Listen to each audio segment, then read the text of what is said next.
Mean राशि वालों, स्वागत है आप सभी का मीन मंथन यूट्यूब चैनल में। बंधुओं, यह वर्ष अब समाप्त होने वाला है। बहुत ही कम दिन रह गए हैं, नया वर्ष प्रारंभ होने वाला है। लेकिन इस वर्ष के अंतिम कुछ दिनों में आपके जीवन में होगी कुछ बड़ी ही विचित्र घटनाएं, और इन घटनाओं के आधार पर आपका अगला पूरा वर्ष निर्भर होगा। जी हाँ बंधुओं, आपने यदि इन घटनाओं के असली कारण को जान लिया और इन कारणों के आधार पर अपने जीवन में कुछ जरूरी बदलाव किए, कुछ जरूरी कार्य किए, तो निश्चित तौर पर आने वाला 2025 आपके जीवन का सबसे शानदार वर्ष होने वाला है। जी हाँ बंधुओं, आप बड़े ही भाग्यशाली हैं, क्योंकि माता रानी की कृपा और आशीर्वाद से यह एक इंसान खुद चलकर आपकी जिंदगी में आएगा, आपका मार्गदर्शन करेगा और आपके जीवन की एक बहुत बड़ी समस्या, एक बहुत बड़ी परेशानी को सुलझाने में आपकी मदद करेगा। यह इंसान भगवान का भेजा हुआ दूत बनकर आपके जीवन में आएगा और आपको हर एक मुसीबत से बाहर निकाल देगा। जी हाँ बंधुओं, अब जरूरत तो बस इस बात की है कि आप समय रहते इस एक इंसान को पहचान सकें और उस इंसान के द्वारा दी जाने वाली सहायता और मदद को प्राप्त कर सके। बंधुओं, हमें यह बात याद रखनी चाहिए कि जब भगवान हमसे प्रसन्न होते हैं, खुश होते हैं, तो वे किसी न किसी को माध्यम बनाकर हमारे जीवन में भेजते हैं ताकि हमारे जीवन से मुसीबतें दूर हो सके। एक ऐसा ही किस्सा है जो हम आगे आपको कार्यक्रम में बताने वाले हैं, जिसे जानकर आप भी आश्चर्य में पड़ जाएंगे कि भगवान अपने भक्तों की मदद कैसे करते हैं, किन किन रूपों में आते हैं। बंधुओं, हम आपको इस एक इंसान के आपके जीवन में आने का सही समय भी बताएंगे, कुछ संकेत, कुछ पहचान भी बताएंगे, ताकि आप कहीं गलती ना कर बैठें, क्योंकि किस्मत हो या भगवान बार बार मौके नहीं देते हैं। बड़े ही भाग्यवान होते हैं वो लोग जिनके जीवन में कभी ईश्वर खुद मदद भेजने की कोशिश करते हैं। और ऐसे में भी कहीं अगर ये हुआ कि आपने अपनी नादानी, अपनी गलती से इन संकेतों को ना पहचान पाया, इस इंसान के द्वारा प्राप्त होने वाली मदद को ले नहीं पाया, तो निश्चित तौर पर आप न केवल अपने जीवन की बर्बादी को खुद बुला बैठेंगे, बल्कि भगवान का, माता रानी का भी अपमान कर बैठेंगे। क्योंकि जब भगवान ने अपना हाथ आपकी ओर बढ़ाया तो उन्होंने आपसे यह उम्मीद भी की कि आप उनका हाथ थामेंगे, तभी तो वे आपको आपके दुर्भाग्य से बाहर निकालकर सौभाग्य की ओर लेकर जाएंगे। तो बंधुओं, यह कार्यक्रम आज का बेहद आवश्यक है। आपको इस कार्यक्रम को अंत तक देखना है। हम आपके जीवन के लिए सबसे महत्वपूर्ण, सर्वाधिक ज्ञानवर्धक कार्यक्रम लेकर आए हैं। जी हाँ बंधुओं, तो चलिए बिना समय गवाए आज के इस विशेष कार्यक्रम की शुरुआत करते हैं। कमेंट बॉक्स में पूरे भक्ति भाव से माता रानी को याद करते हुए लिख डालिए, जय माँ भद्रकाली कृपा करो। माता रानी निश्चित तौर पर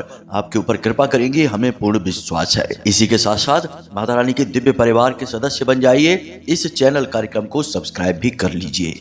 तो चलिए बंधुओं, इस कार्यक्रम की शुरुआत करते हैं। तो बंधुओं, कार्यक्रम की शुरुआत एक बड़े ही मजेदार भक्त कथा से करते हैं। भक्त सूरदास भगवान श्री कृष्ण के अनन्य भक्त थे, हमेशा उनकी गुण लीलाओं को ही गान करते रहते थे और उनकी भक्ति में लीन रहते थे। लेकिन भगवान के दर्शन उन्हें हो नहीं पा रहे थे, क्योंकि वे सूरदास थे, आंखें देख नहीं सकती थी। मन महसूस तो करता था, लेकिन महसूस करने से क्या होता है। एक भक्त की तो तमन्ना होती है कि उसके भगवान उसके सामने आए, उसे दर्शन दें, उसे छुएं और वह भगवान के स्पर्श को महसूस कर सके। तो एक बार उनके जीवन में भी वह समय आ ही गया कि जब स्वयं भगवान ने हाथ बढ़ाकर उन्हें पकड़ा, उन्हें छुआ, स्पर्श किया। बात कुछ ऐसी थी कि सूरदास जी कुएं के घाट पर बैठकर स्नान कर रहे थे। स्नान करते करते दुर्घटनावश उनका पैर फिसल गया और वे कुएं में गिरने लगे।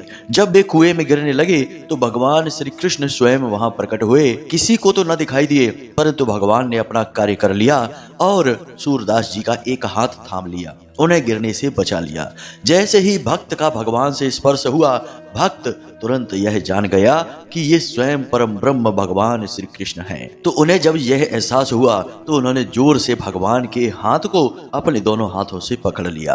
भगवान ने उन्हें कुएं से तो बाहर निकाल दिया, लेकिन अपना हाथ छुड़ाकर जाने लगे। जब हाथ छुड़ाकर जाने लगे तो क्या भक्त यह चाहेगा कि भगवान कभी उससे दूर जाएं? उनके दर्शन के लिए, उनके स्पर्श और उनके अनुभव के लिए जिसने जीवन भर तप किया हो, आज वह अनुभव उसके सामने हो तो क्या वह उसे जाने देगा? मिलेगा। ऐसा ही सूरदास का हाल था। वे भगवान का हाथ छोड़ने को ही तैयार नहीं थे। भगवान जबरदस्ती करने लगे। तब सूरदास ने बड़े ही भोले भाव के साथ यह दोहा बोला, जरा ध्यान से सुनिए। कर छुटकाए जात हो, निबल जाने कर मोही, हृदय सो जब जाऊंगी, मर्द बदींगो तो। इस दोहे का मतलब यह है, क्योंकि यह ब्रज भाषा में है तो शायद स्पष्ट तौर पर ना समझ आया हो, तो इस दोहे का मतलब यह है कि हे श्याम सुंदर, हे मदन मोहन, मुझे निर्बल जानकर अपनी बाहें छुड़ाकर जा रहे हो। अगर हिम्मत है तो मेरे हृदय से निकल कर दिखाओ तो तुम्हें मर्द मानूं। यह असल में एक व्यंग जैसा है और सूरदास जी का भाव कुछ ऐसा है कि भगवान का ही वे व्यंग कुछ इस भाव से कर रहे हैं कि भगवान बुरी मान जाएं और उनसे हमेशा जुड़ जाएं, कभी छोड़कर जाएं ही ना। जी हाँ बंधु, यह बड़ा ही गहरा भाव है। यदि इस भाव की चर्चा की जाए तो पूरा दिन इसमें जा सकता है, क्योंकि यह भक्त और भगवान के बीच की रस धारा है। जी हाँ बंधु, और जीवन का संपूर्ण सार ही भगवान की साधना, उपासना, तपस्या है। बाकी तो सब मोह है, बाकी तो सब स्थूल है, यहाँ का यहीं रह जाना है। यह हमने जो प्रसंग आपको सुनाया है बंधु, यह हमने मनोरंजन के भाव से आपको नहीं सुनाया है और इसे आप मनोरंजन के भाव से लेना भी नहीं, वरना यह ना केवल सूरदास का बल्कि स्वयं भगवान श्री कृष्ण का अपमान होगा। यह तो हमने आपको इसलिए सुनाया है ताकि आपके जीवन में होने वाली घटनाओं के विषय में आप अंदाजा लगा सके, उस भाव को महसूस कर सकें। आप जिस भी आराध्य की पूजा पाठ करते हैं, जिसकी साधना करते हैं, जिसे भी भजते हैं, कभी कभी ही सही, सप्ताह में, महीने में एक बार ही सही, जिसके मंदिर में जाते हैं, हमेशा याद रखना उसकी नजर आपके ऊपर रहती ही रहती है। हम तो जीव हैं, उस परमपिता परमात्मा की नजर से क्या हम कभी बच सकते हैं? कभी नहीं। हाँ, यह बात अलग है कि हम ही ना समझें कि ईश्वर ने हमें क्या इशारे दिए हैं, हमारे जीवन में क्या संकेत चल रहे हैं, क्या परिस्थितियों के अनुसार हमें करना चाहिए और क्या नहीं करना चाहिए। खैर, तो चलिए अब आगे बढ़ते हैं। बंधुओं, अब ध्यान से समझिए। आपकी कुंडली में 28 दिसंबर को शनि और शुक्र की युति बनने जा रही है और यह युति इतनी शानदार है कि आपके जीवन में विशेष मौके, विशेष अवसर, जिन्हें अपॉर्चुनिटी कहते हैं, वे अवश्य आएंगे ही आएंगे। और सबसे बड़ी बात कि आपके जीवन में जो मौके, जो अवसर आएंगे, वे टिकाऊ होंगे। यानी जो बेरोजगार है उसे नौकरी का कहीं ना कहीं से बढ़िया मजबूत प्रस्ताव आ सकता है। जो व्यापार में डूब रहा है उसे व्यापार को बढ़ाने का, एक नई शुरुआत करने का अवसर प्राप्त हो सकता है। जिसे कर्जे ने परेशान कर रखा है, ऐसे व्यक्ति को कर्जा मुक्त होने का कोई रास्ता सूझ सकता है। आमदनी का कोई बड़ा स्रोत शुरू हो सकता है। इसी के साथ साथ बंधुओं, जिनके रिश्ते नातों में उथल पुथल मची हुई है, खींचतान मची हुई है, एक दूसरे की सुन नहीं रहे, समझ नहीं रहे, ऐसे लोगों के बीच अचानक से सौहार्द, प्रेम का माहौल उत्पन्न हो जाएगा। जी हाँ बंधुओं, लेकिन इतने से भी बात नहीं बनेगी। अब उनकी बात करते हैं कि जो भगवान में आस्था रखते हैं, भगवान के सच्चे भक्त हैं, किसी न किसी रूप में भगवान को हमेशा भजते रहते हैं, भगवान से अपने लिए मदद की गुहार लगाते हैं, जो परेशानियों में होते हुए भी भगवान को नहीं भूले हैं। ऐसे लोगों के लिए यह ग्रह योग किसी वरदान से कम नहीं है। अब शनि और कुंभ दोनों परम मित्र हैं और शनि यहाँ पर जीवन में अड़चने अवश्य डालते हैं। आपको भी जितनी भी पीड़ाएं जीवन में प्राप्त हुई हैं, अधिकतर शनिदेव की ही देन है। लेकिन इनके पीछे शनिदेव एक शिक्षक की भांति आपको बहुत कुछ सिखाना चाहते हैं, यह बात अलग है, परंतु आप पीड़ा में तो है, यह बात निश्चित है। लेकिन शुक्र ठीक शनि के विपरीत धन, वैभव, सुख, समृद्धि, प्रेम संबंधों के कारक हैं। जब शनि और शुक्र का मेल होता है तो शनि अपने स्वभाव के ठीक विपरीत कार्य करना शुरू कर देते हैं, यानी कि अपने मित्र को खुश करने के लिए मित्र जैसा व्यवहार करने लगते हैं, क्योंकि शनिदेव का यही स्वभाव है। शनिदेव नैतिकता के ग्रह हैं, वो जिसके साथ चलेंगे उसके साथ उसी के जैसा व्यवहार करेंगे, या यूं कहें कि उसका सम्मान करने के लिए उसके व्यवहार के समांतर चलने की कोशिश करेंगे। तो अब यहाँ पर आपके लिए जो प्रबल संभावनाएं बन रही हैं, जो भगवान के भक्त हैं, कि उनके जीवन में भी कोई एक ऐसा व्यक्ति आएगा जिसकी पहचान करना उन्हें अनिवार्य है। वह व्यक्ति उन्हें किसी न किसी रूप में मुसीबत से बाहर निकालेगा। जी हाँ बंधुओं, हम आपको उस व्यक्ति के बारे में अब पूर्ण ज्ञान देने जा रहे हैं। जरा उसे ध्यान से समझना। उसके नाम का हम पहला अक्षर भी आपको बताएंगे, उसके हाव भाव संकेत भी आपको समझाएंगे और इन हजारों लोगों की भीड़ में उसे आप कैसे पहचानेंगे सरलता के साथ, यह भी आपको समझाएंगे। लेकिन बंधुओं, यहाँ पर कुछ जरूरी बातें हैं जिन्हें आपको जानना अति अनिवार्य है। अब जब आपका जीवन, आपका समय बदलने जा रहा है, तो यहाँ पर आपके ऊपर भी इसका दायित्व है, जिम्मेदारी है कि आप कोई भूल ना कर बैठें, कोई गलती ना कर बैठें, कोई ऐसा कार्य ना करें जो आपके जीवन में नकारात्मकता को भर दे। अगर आपने गलतियां करना बंद नहीं किया और ऐसे कार्य करते रहे, तो चाहे कितने ही सकारात्मक रहिए, चाहे कितने ही पूजा पाठ करते रहिए, आपके जीवन में अच्छा समय कब आएगा और कब चला जाएगा, आपको इसका पता भी नहीं चलेगा। जी हाँ बंधुओं, तो यहाँ पर हम आपको 3 ऐसे महत्वपूर्ण कार्य या आपके द्वारा की जाने वाली गलतियां हैं जिन्हें हम बताने जा रहे हैं। आप इन गलतियों को लगातार कई बार पहले भी दोहरा चुके हैं, जिसकी वजह से भी ग्रहों की पीड़ाओं का सामना आपने किया है। जी हाँ बंधुओं, पहला कार्य या यूं कहें कि आपने जाने अनजाने में की है यह गलती। आपके दरवाजे से कोई भी भिखारी किसी भी हालत में वापस नहीं लौटना चाहिए। हमेशा के लिए यह नियम आपको बना लेना चाहिए। आपके दरवाजे पर जब कोई आता है भीख मांगने के लिए, तो कई बार ऐसा भी होता है कि दिव्य शक्तियां भी चुनती हैं अपने भक्त को और उसकी परीक्षा लेने की कोशिश करती हैं। तो अब हो सकता है कि कोई दिव्य शक्ति ही स्वयं आई हो, किसी का रूप धारण करके, या फिर किसी के शरीर में दिव्य शक्ति आंशिक रूप में प्रवेश करके आपके दरवाजे पर आई हो। अब यहाँ पर आपने कर दी नादानी और उसे अपने दरवाजे से दुत्कार कर भगा दिया।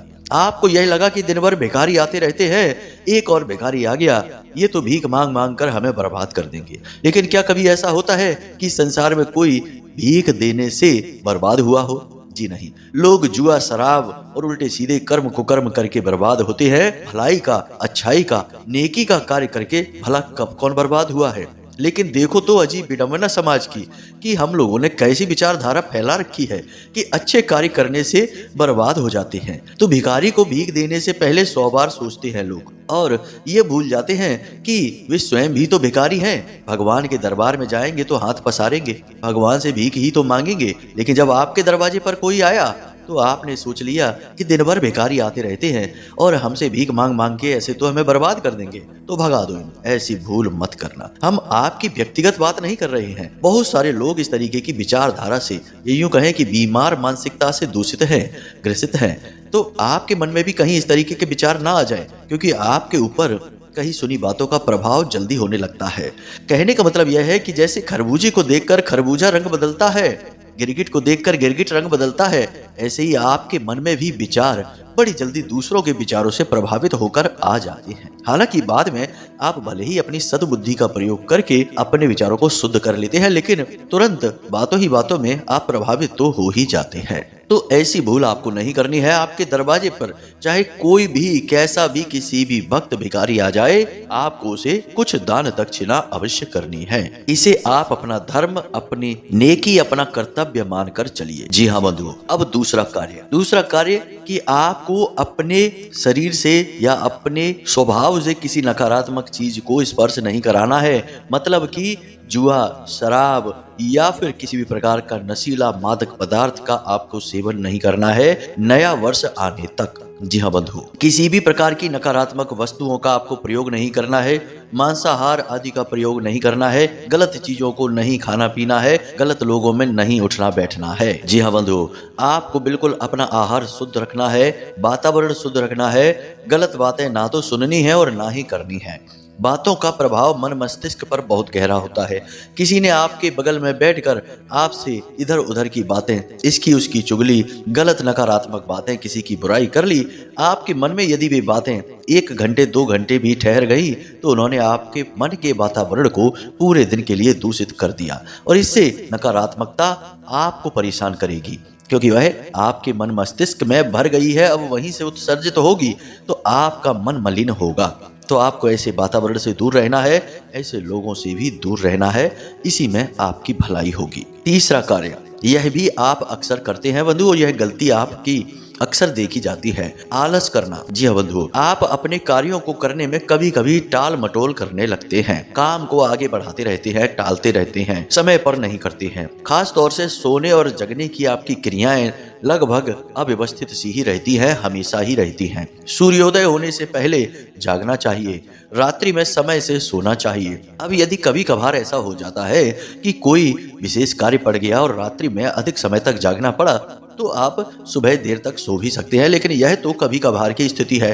लेकिन यदि प्रतिदिन ही ऐसा वातावरण है कि सूर्य देवता आ चुके हैं आसमान पर और आप अभी सो ही रहे हैं, तो यह तो बहुत ही खराब बात है। हमारी हिंदू सनातनी परंपरा में इसे पूर्ण रूप से निषेध माना गया है। यह सूर्य देवता का अपमान है। और बात यहाँ पर हम कर रहे हैं शनिदेव से जुड़ी हुई। तो शनिदेव को अनुशासन अति प्रिय है। शनिदेव यह कहते हैं कि आपके लिए आपका कार्य सर्वोपरि है। आपको अपना कार्य समय पर करना चाहिए, समय पर अपने कार्य को निपटाना चाहिए। समय गुजर रहा है और आप यूं ही उसे टाल रहे हैं, अनुशासनहीनता दिखा रहे हैं, तो शनिदेव आपको कभी माफ नहीं करेंगे। जी हाँ बंधुओं, तो यह कार्य आपको नहीं करने हैं। इन 3 कार्यों के अलावा भी कुछ छोटे छोटे कार्य और हैं जिनके बारे में हम पहले भी आपको कई बार बता चुके हैं। फिर बता देते हैं कि किसी पर गुस्सा क्रोध नहीं करना है, अपशब्दों का प्रयोग नहीं करना है, उल्टे सीधे वस्त्र धारण नहीं करने हैं, गंदे मैले कुचैले वस्त्र जूते चप्पल आदि धारण नहीं करने हैं, बिना मतलब में अपना समय कभी खराब नहीं करना है और भूल कर भी अपने धर्म, अपने भगवान, अपने धार्मिक संस्थानों का और धर्म गुरुओं का अपमान नहीं करना है। जी हाँ बंधु, ऐसा करने से आप उनका तो कुछ नहीं बिगाड़ पाएंगे, लेकिन आप अपने जीवन में नकारात्मकता को अवश्य आकर्षित कर लेंगे।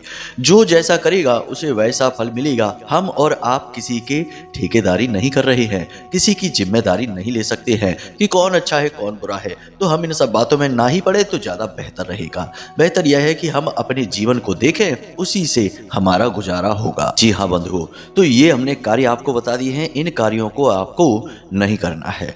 अब ध्यान से सुनिए, हम आपको उस एक व्यक्ति के बारे में बताने जा रहे हैं। सबसे बड़ी बात कि वह व्यक्ति सीधा आपसे संपर्क करेगा, आपसे उसे मतलब होगा। वह किसी के माध्यम से नहीं आएगा, वह सीधा चलकर आपके सामने आएगा, आपकी मदद करेगा। हो सकता है कि वह पहले भी आपके पास कई बार आया हो आपकी मदद करने के लिए और करके मदद जा भी चुका हो, आपने कभी उस पर ध्यान नहीं दिया।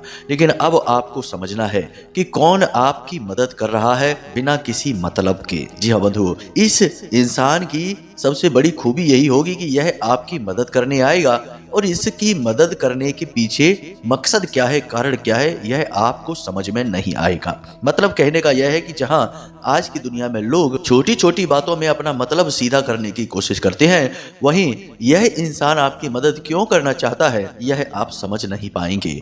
आपको कोई कारण ही नहीं लगेगा। तो हो सकता है कि इस वजह से भी आप इसे बिल्कुल भी भाव ना दें, इसकी बात को सुने ही नहीं, समझे ही नहीं, क्योंकि आपको तो ऐसा ही लगता है कि संसार में बिना मतलब के कोई किसी की छटाक भर की भी मदद नहीं करता, तो यह भला हमारे लिए क्यों करेगा कोई भी कार्य, कोई भी मदद। तो इस विचार के साथ हो सकता है कि आप उसकी अनदेखी कर बैठे। अब मदद किस प्रकार की होगी जरा इसे भी समझ लीजिए। आर्थिक मदद भी हो सकती है, रुपए पैसे की कहीं से आपको मदद मिल सकती है। शारीरिक तौर पर भी मदद हो सकती है कि कोई आपके साथ चलकर आपको कहीं किसी ऐसी जगह पर लेकर जाएगा, किसी ऐसे व्यक्ति से मिलवा देगा जो आपकी बड़ी सहायता करेगा। किसी भी प्रकार से मदद हो सकती है बंधुओं। या फिर जो लोग धार्मिक प्रवृत्ति के हैं तो किसी ऐसे व्यक्ति से जुड़ेंगे जिसकी धार्मिक विचारधारा उन्हें अच्छी लगेगी और वह व्यक्ति उन्हें ईश्वर से मिलवाएगा, मतलब कि ईश्वर की भक्ति से साक्षात्कार करवाएगा। और यह मदद तो सबसे बड़ी है, सांसारिक नहीं है, अभौतिक मदद है। अब यहाँ पर जहां तक कि हमारी अनुभूतियां कहती हैं, वह व्यक्ति आ या फिर सा नाम का होगा, उसकी राशि मेष या फिर कुंभ हो सकती है। अब आप देख लेना कि ऐसा कौन सा व्यक्ति है। हो सकता है कि आपके ग्रह नक्षत्र बहुत अच्छे हों और भगवान की आपके ऊपर सीधी कृपा हो, तो यह व्यक्ति सीधे तौर पर आपसे आकर मिलेगा, आपकी सीधी मदद करेगा। और हो सकता है कि आपके जीवन में भयंकर नकारात्मकता का वास है, तो यह व्यक्ति आपके आसपास हो अवश्य, लेकिन आपको समझ में नहीं आएगा। इसके संकेत इतने धुंधले होंगे कि आपको दिखाई ही नहीं देंगे, तो आप पहचान भी नहीं पाएंगे। तो अब ऐसे में आप क्या करेंगे? हो सकता है कि हर एक के जीवन में यह व्यक्ति ना आए, किसी के जीवन में आए और किसी के में ना आए। हमने पहले ही आपको कहा कि कि यह आपके पिछले कर्म और आपके जीवन की नकारात्मकता पर अधिक निर्भर करता है। हर एक इंसान का भाग्य एक जैसा नहीं हो सकता है, उसके कर्मों के आधार से भाग्य परिवर्तित होते रहते हैं। तो ऐसे में यदि आपके जीवन में ऐसा कोई व्यक्ति ना आए तो आप ये ना समझना कि भगवान की आपके ऊपर नजर नहीं है, भगवान ने आपको छोड़ दिया है, अनदेखा कर दिया है। आपको हम बताते हैं एक बहुत ही शक्तिशाली उपाय। इस उपाय को आपको करना है और इस उपाय को करने से स्वयं भगवान आपको साक्षात दर्शन देंगे, किसी न किसी रूप में या फिर सपने के माध्यम से। जी हाँ बंधु, अब यह उपाय क्या है जरा इसे ध्यान से समझिए। यहीं पर सारी कड़ियां जुड़ती हैं, सबसे महत्वपूर्ण ज्ञान यहीं से आरंभ होता है, क्योंकि यह आपको सीधे भगवान से जोड़ने का कार्य करेगा। तो आज जब आप इस कार्यक्रम को सुन रहे हैं, इसी समय आपको एक कार्य करना है। आपके जो भी आराध्य हैं, जिनमें भी आपकी आस्था है, जैसे कि माँ भद्रकाली में आस्था है या माँ बगलामुखी में आस्था है, हम दोनों को भजते हैं, हमारी दोनों में आस्था है, तो आप इनमें से किसी को भी चुन सकते हैं। हनुमान जी में आस्था है तो आप उनको चुन सकते हैं। तो आपको करना क्या है कि आज रात्रि में जब आप सोने के लिए जाएं तो सोने से पहले स्नान अवश्य करें।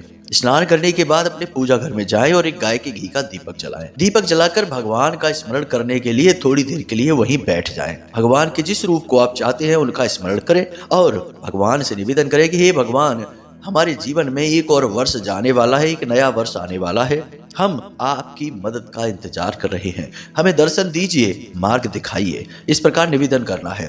फिर आपको सीधे अपने बिस्तर पर आना है, अपनी छाती पर दोनों हाथ रखना है, सीधे लेटना है और फिर से इसी प्रार्थना को दोहराना है कि हे भगवान, अगर आप महामाई माँ भद्रकाली को भजते हैं, उनके भक्त हैं, तो आप बोलें कि हे महामाई, हम आपके अबोध बालक हैं, हम इस संसार में भ्रमित हो चुके हैं, हमें आपकी मदद की आवश्यकता है, हमें किसी न किसी रूप में मार्गदर्शन दीजिए, हम भटक चुके हैं। इस तरह से प्रार्थना करनी है और सो जाना है। ऐसी प्रार्थना आपको कम से कम 5 से 7 बार मन ही मन बोलनी है। यदि कोई आसपास ना हो तो धीमे शब्दों में बोल सकते हैं जिसमें आपको ही सुनाई दे। तो आपको यह प्रार्थना 5 से 7 बार करनी है और सो जाना है। चमत्कार हो जाएगा बंधुओं। देखने सुनने में यह कार्य बड़ा साधारण सा लगता है, लेकिन यह इतना साधारण है नहीं, क्योंकि जब आप निद्रा की अवस्था में जाते हैं तो आप असल में एक तरीके की समाधि में जाते हैं। जी हाँ बंधुओं, हमारे हिंदू धर्म में नींद को समाधि से ही जोड़ा गया है। तो आप जब ऐसी अवस्था में जाने से पहले भगवान से तार जोड़ते हैं, भगवान निश्चित तौर पर आपको कुछ न कुछ संकेत देते हैं, कहीं ना कहीं से आपसे जुड़ने की कोशिश करते हैं। जी हाँ बंधुओं, तो आप इस प्रयोग को करें और निश्चित तौर पर सपने के माध्यम से भगवान आपको दर्शन देंगे और आपका मार्गदर्शन करेंगे, आपको कुछ ना कुछ बताएंगे। जी हाँ बंधुओं, यह प्रयोग हमने जिसको भी बताया है उसके ऊपर यह प्रयोग कार्य किया है, आपके ऊपर भी करेगा और आपके ग्रह नक्षत्र भी अब आने वाले समय में आपका सहयोग करने वाले हैं, तो और जल्दी यह क्रिया आपके ऊपर कार्य करेगी। तो इस क्रिया को करके सोएं और इसके परिणाम क्या प्राप्त हुए हमें कमेंट करके अवश्य बताना, हमें इंतजार रहेगा बंधुओं। हो सकता है पहले दिन दूसरे दिन यह कार्य ना करे, लेकिन 3 से 5 दिनों के बीच यह क्रिया 100% कार्य करेगी, आपको दर्शन होंगे। जी हाँ बंधुओं, तो बस इसी के साथ साथ आज के इस कार्यक्रम को यहीं विराम देते हैं। यदि कोई प्रश्न मन में उठे या कुंडली का विश्लेषण कराना हो, अपने ग्रह नक्षत्रों की जानकारी चाहिए हो, तो वीडियो में दिए गए नंबर पर फोन कर सकते हैं, जानकारी प्राप्त कर सकते हैं। बंधुओं, हमारी अभी सेहत ठीक नहीं चल रही है, आप आवाज से भी समझ पा रहे होंगे। तो जैसे ही सेहत ठीक होती है तो हमने विचार किया है कि नया वर्ष प्रारंभ होने से पहले आपको महामाई माँ भद्रकाली के लाइव दर्शन मोबाइल के माध्यम से कराएंगे। तो आप तैयार रहना, माता रानी जैसे ही हमें थोड़ा सा संकेत देंगी हम तुरंत इस क्रिया को करेंगे और आपको माता रानी के महामाई के बिल्कुल लाइव सामने से दर्शन होंगे। जी हाँ बंधुओं, तो इसी के साथ साथ माता रानी को याद करते हुए आज के इस कार्यक्रम को यहीं विराम देते हैं। हमेशा हंसते रहिए, मुस्कुराते रहिए, सकारात्मक रहिए और दिन में एक बार मंदिर अवश्य हो आइए, क्योंकि आपका उद्धार तो वहीं से होना है। प्रेम से बोलिए जय माई की, जय माँ भद्रकाली। माता रानी आपका कल्याण करेंगी। धन्यवाद।